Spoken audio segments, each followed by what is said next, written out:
Sa wakas mga mare, meron na tayong linoleum. Kaya ngayong araw mga mare, samahan nyo kaming bumili. Salamat po pala kay Miss Red and Mr. Timothy. Nag-sponsor po nito para makabili tayo. Kaya naman ngayon, pupunta tayo sa bayan. Pagkarating nga natin mga mare, namili agad kami kung ano yung gusto nating kulay. Ito mga mare, yung natipuhan natin. Maganda naman siya. Dahil mga mare, wala tayong pasukat, kaya istro na lang. Para hindi rin tayo magkamali sa sukat. At ayun na nga mga mare, minimetro na. Mukhang maganda naman to, kaya naman tiyak na magugustuhan to nila mama. At ito nga, binili ko rin si tatay ng brief. Para may bago naman siyang brief. Ito nga, tumingtingin din ako ng ganito para sa banyo natin. Naguluhan pa nga ako mga mare kung anong kulay yung pipiliin natin. At ayun nga, pinaglaruan ko pa. At ayun nga mga mare, pagkatapos niya, pumunta naman tayo dito sa Takore. Bibili rin tayo mga mare ng ganito kasi hindi naman pwede yung Takore natin, sobrang uling na. Lalo na ngayon mga mare, gasol na tayo. At ito nga, hilong-hilo pa ako ano pipiliin ko, pare-parehas naman. Naalala ko dati mga mare, ang tawag ko dito Katore. Katore ako ng Katore, Takore pala. Ang mahalaga naman mga mare, magkatunog. At ayun nga mga mare, hanggang ngayon namimili pa rin tayo. At grabe mga mare, para tayo nagsisimula. Kasi nga lahat ng gamit natin ay bago sa bagay kasi wala naman tayo ng mga ganito noon. Kaya tuloy, magsisimula tayo sa umpisa. At ayun nga mga mare, nagbabayad na ako. At bumili rin pala ako mga mare ng box na to para lagyanan ng gamit din natin. At ayun na nga mga mare, binubuhat na yung linoleum. At eto na nga si Pangit ay nagbabayad na rin ng tricycle. 23 meters pala to mga mare. Nagpasobra na rin talaga kay mga mare kasi okay ng sobra kaysa naman kulang. Bumili rin pala ako ng mga prutas natin mga mare. At ayun na nga,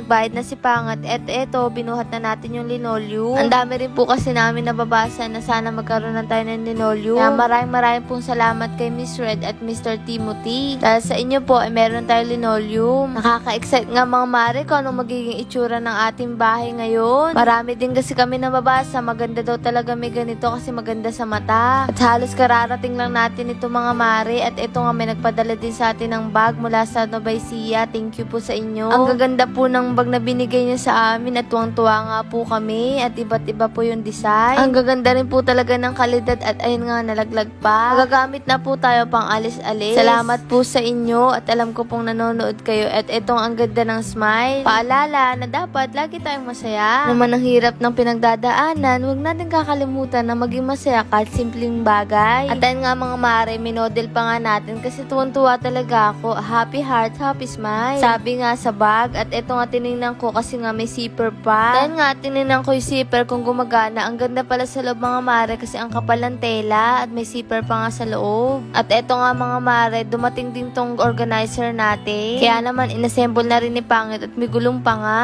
Lalagyan pala natin to ng mga toyo, suka, mga ganon. Para naman naka-organize yung mga gamit natin. Para maganda rin sa mata, ipangarap din natin to mga mare. At ito nga mga mare, ganyan yung nilagay namin. At wala pa nga tayo masyadong mailagay. At ito nga mga mare, ito na rin yung huli natin makikita yung sahig na walang linoleum. Kaya excited na excited din kami. At ayun nga mga mare, magluluto na tayo ng sinigang na manok. At habang abala nga tayo sa pagluluto, ito namang mga bata, busy rin sa panonood sa cellphone. Dalawa pala mga mare yung binili natin na ganito. Yung isa sa labas, dito naman yung isa sa loob. At ito pala mga mare yung kwarto natin. At ito nga si Pangit, magsisimula na siya maglagay ng linoleum. Kaka-excite nga mga mare kung ano magiging itsura nito. At ito nga si Pangit, nagsisimula na nga siya. Dito siya nagsimula sa kwarto. Kabado nga tayo nito mga mare kasi nga baka hindi magkasya. Nakakatuwa lang mga mare, nararanasan na natin yung mga ganitong bagay. Alam ko sa iba, simple lang to at ordinaryong gamit lang naman to sa bahay. Ba't kami matutuwa? Pero para kasi sa amin, napakasaya magkaroon ng ganito. Lalo na, unang beses pa lang natin magkakaroon ng ganito sa buong buhay natin. Kaya mga mare, hayaan nyo na kami maging masaya kahit sa ganitong bagay lang. Syempre mga mare, lahat naman ng unang bagay nakakatuwa at nakaka-excite. Pagkatapos nga natin mga mare, eto naman mga mare.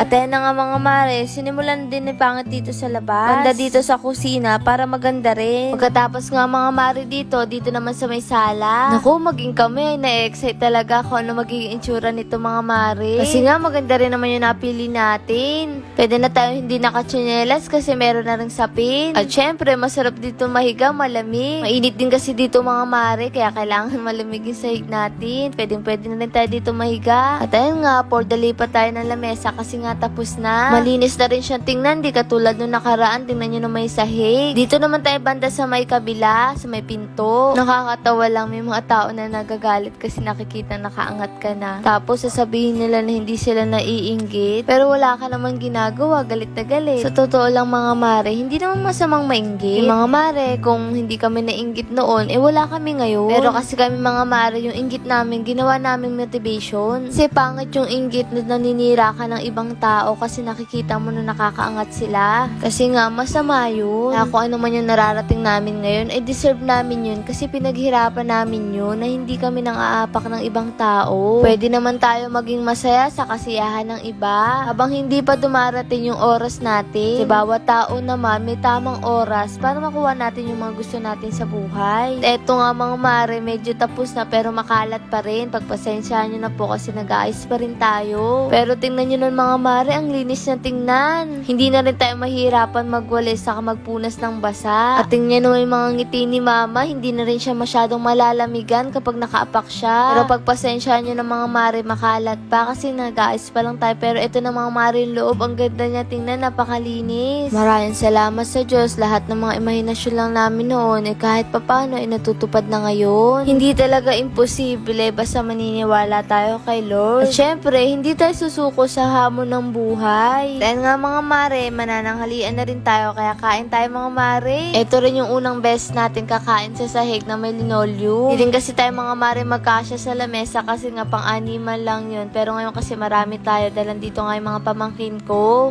Grabe mga mare, ito rin yung unang best na kakain tayo dito na magkakasama yung mga bata. Parang kailan lang yung background natin ay bukid tapos kumakain tayo sa may sahig. Pero tingnan nyo naman ngayon, may TV na, may electric pan, may maayos na kainan. Pero sama-sama pa rin kaya nakakatuwa talaga. Nakakatuwa lang din kasi mga mare kahit papano ay napaparanas na natin sa pamilya natin yung mga ganitong buhay. Hindi man kasing rangya ng iba pero napakasaya ng ganito, simple man pero sama-sama. Kaya Lord, maraming salamat po. Ang sarap ng ulam natin mga mare. Kaya naniniwala ako mga mare, lahat na nangyari sa atin ay may dahilan. Kahit minsan mga mare, napakahirap ng buhay. Pero kapag sama-sama kayo ng pamilya, kahit anong problema ay malalampasan. At eto nga pagkakain may nagpadala na naman. Maraming salamat po pala kay Miss Sherry sa vitamins na ibinigay nyo kay mama. Nakakatuwa lang nga mga mare, marami nagmamahal kay mama. Yung iba, sinasabi nakahawig daw ng lola nila o kaya ng nanay nila. Yung iba naman ay namimiss kasi wala na doon silang nanay. Mahirap din talaga mga mare walang magulang kahit di ko pa yun nararanasan. Kasi nga marami yung kakilala na ang hirap may magulang kaya kapag andyan pa ay mahalin. Kasi kapag wala na, hindi na natin may babalik yung mga oras na kasama natin sila. Kahit maingay yung mga nanay natin sa umaga, wag tayo magsasawa. Kasi kahit maingay yan, nakakamiss din yan kapag tahimik. Saka yung mga sinasabi naman ng mga nanay natin ay para sa atin din naman yun. Kaya dapat hindi tayo nagagalit sa kanila, bagkus ay magpasalamat tayo na pinapagalitan nila tayo. Ibig sabihin lang nun mga mare, mahal tayo ng mga magulang natin, gusto nilang mapaayos tayo. At eto nga si mama, nakangiti pa nga, tinitingnan ko ano nga yun. Sabi ko nga baka nga gamot, pero din nga vitamins nga. Buti na nga lang mga mare, medyo okay na si mama, kaya worth it naman yung nakatira tayo dito ngayon. Hindi na siya napapagod. At dahil nga, binubuksan pa rin niya, ang hirap kasi balot na balot.